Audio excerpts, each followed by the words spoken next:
Good morning, good afternoon, or good evening from wherever you're watching or listening. My name is Caleb Glick. I'm a lawyer here in the great state of Texas with the Calhoun School of Law to bring you a lot of information plenty of bad folks would rather you not have. Today we're going to be providing another installation to the Federalist Papers series going on number 27. So if you haven't gone back and watched 1 through 26, I would encourage you to do so right now, as you'll come to see by the end of this series that all of these Federalist Papers work together in providing a very beneficial and well-rounded supplemental understanding of the U.S. Constitution. In fact, they're so beneficial to know that one of the main critiques that late and great Justice Antonin Scalia had pointed out about the modern legal education system is that law schools don't teach the Federalist Papers. So because of their supplementary nature, I'm going to stop doing what I had done in the first 1 through 5, 1 through 6 Federalist Papers lectures, where I interject, provide more historical context. If you'd prefer that I go back to that, just let me know. But because it's supplementary information, not necessarily required information in understanding the Constitution, I'm just going to read them to you so that you have that information, you have that broadened understanding for whenever you need to utilize that information, that knowledge in defense of any sort, or in defense against any sort of lawfare attacks that might be waged against you, your family, or your property. Okay, so let's go ahead and jump on over to the Federalist Papers. Again, we're going on number 27. If you haven't watched 1 through 26, I know it's super long. It's a whole bunch of content, so break it down into chunks. It's a whole bunch of information. Break it down into chunks. Very beneficial to know, not required, just beneficial. There are multiple institutions that you can go and find a paper and digital copy of the Federalist Papers from. I would encourage you to do that. While you're searching, go ahead and pick up a paper and digital copy of the Anti-Federalist Papers, because we'll be going over those after we finish up with the Federalist Papers. I'm using the one provided by the Federalist Papers Project.org. Okay, so going on to Federalist Papers number 27, titled Idea of Restraining the Legislative Authority in Regard to the Common Defense Considered, Continued, written by Mr. Alexander Hamilton in the New York Packet, Tuesday, December 25th, 1787, to the people of the state of New York. It has been urged in different shapes that a constitution of the kind proposed by the convention cannot operate without the aid of a military force to execute its laws. This, however, like most other things that have been alleged on that side, rests on mere general assertion, unsupported by any precise or intelligible designation of the reasons upon which it is founded. A lot of Alexander Hamilton's papers you'll see me eye-rolling or being very sarcastic about, because he was either malicious or very naive, and considering his age, he was probably the latter, but he's just so matter-of-factly and arrogant about things that not even a decade later came true under the U.S. Constitution. All of these warnings of tyranny came true within a decade after the U.S. Constitution's implementation, not ratification. Very important distinction there. But it's more of a pessimistic, morbid kind of laughter and sarcasm that I give. But nevertheless, let's go back to Hamilton.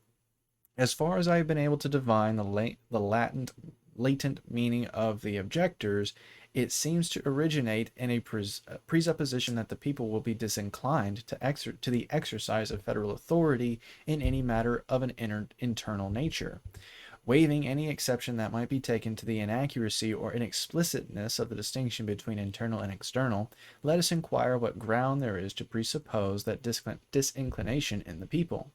Unless we presume at the same time that the powers of the general government will be worse administered than those of the state government, there seems to be no room for the presumption of ill will, disaffection, or opposition in the people. I believe it may be laid down as a general rule that their confidence in and obedience to a government will commonly be proportioned to the goodness or badness of its administration. It must be admitted that there are exceptions to this rule, but these exceptions depend so entirely on accidental causes that they cannot be considered as having any relation to the intrinsic merits or demerits of a constitution. These can only be judged of by general principles and maxims. Various reasons have been suggested in the course of these papers to induce a probability that the general government will be better administered than the particular governments, the principal of which reasons are that the extension of the spheres of election will present a greater option or latitude of choice to the people, that through the medium of the state legislatures, which are select bodies of men and which are to appoint the members of the National Senate, there is reason to expect that this branch will generally be composed with peculiar care and judgment. that these circumstances promise greater knowledge and more extensive information in the national councils, and that they will be less apt to be tainted by the spirit of faction, and more out of the reach of those occasional ill humors or temporary prejudices and propensities which in smaller societies frequently contaminate the public councils, beget injustice and oppression of a part of the community, and engender schemes which, though they gratify a momentary inclination or desire, terminate in general distress, dissatisfaction, and disgust. Several additional reasons of considerable force to fortify that probability will occur when we come to survey, with a more critical eye, the interior structure of the edifice which we are invited to erect. It will be sufficient here to remark that until satisfactory reasons can be assigned to justify an opinion that the federal government is likely to be administered in such a manner as to render it odious or contemptible to the people, there can be no reasonable foundation for the supposition that the laws of the Union will meet with any greater obstruction from them, or will stand in need of any other methods to enforce their execution than the laws of the particular members. No standing armies. The hope of impunity is a strong incitement to sedition, the dread of punishment, a proportionably strong discouragement to it. Will not the government of the Union, which, if possessed of a due degree of power, can call to its aid the collective resources of the whole Confederacy, be more likely to repress the former sentiment and to inspire the latter than that of a single state, which can only command the resources within itself?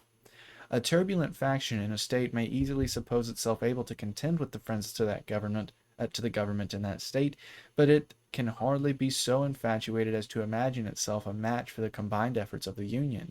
If this reflection be just, there is no less danger of resistance from irregular combinations of individuals to the authority of the Confederacy than to that of a single member.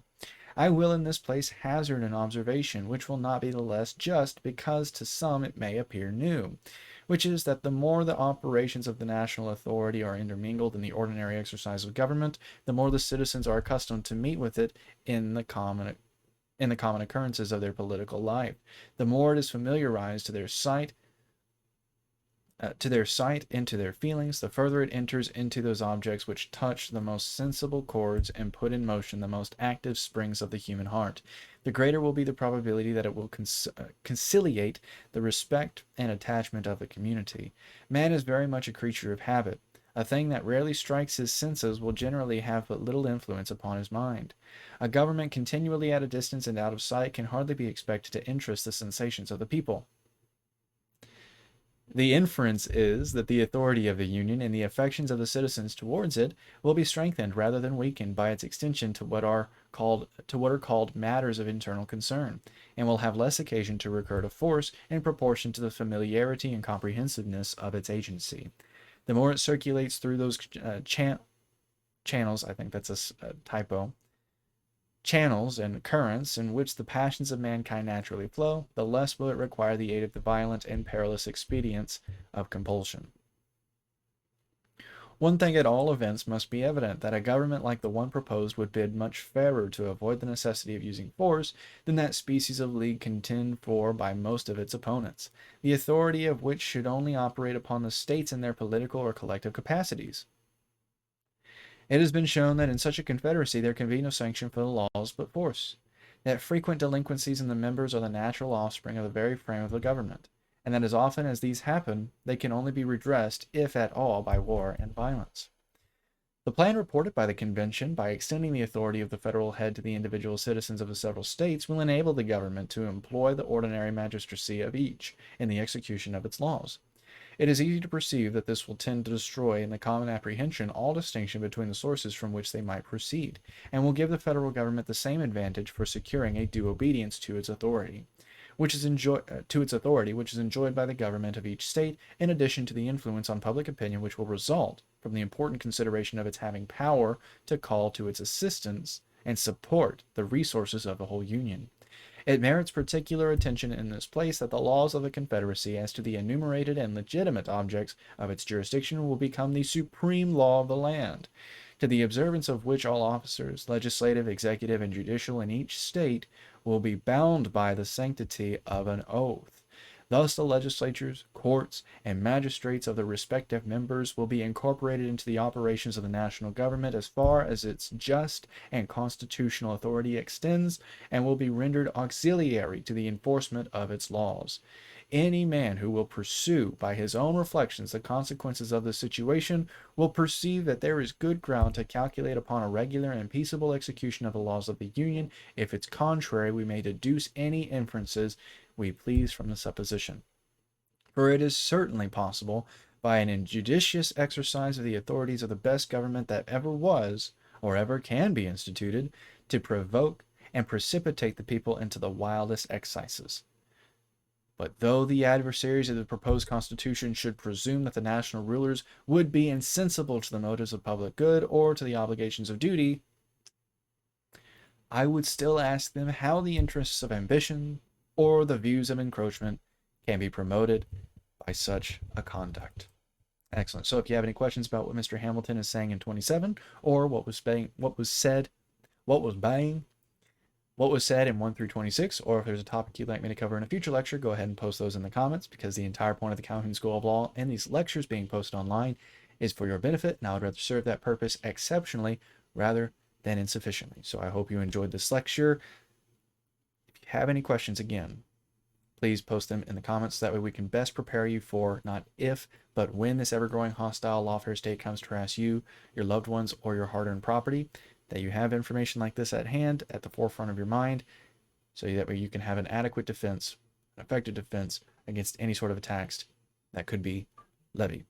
Excellent. So my name is Caleb Glick. I'm a lawyer here in the great state of Texas with the Calhoun School of Law to bring you a lot of information that plenty of bad folks would rather you not have. I'm not sure what the topic for the next lecture is going to be, but I'll do my best to make it as informative and entertaining as this one, if not more so, because one last time, I promise, the entire point of these lectures is for your benefit. Once again, I hope y'all enjoyed this lecture. I hope y'all have a wonderful day. And until the next lecture, regardless of the topic, I bid you all farewell.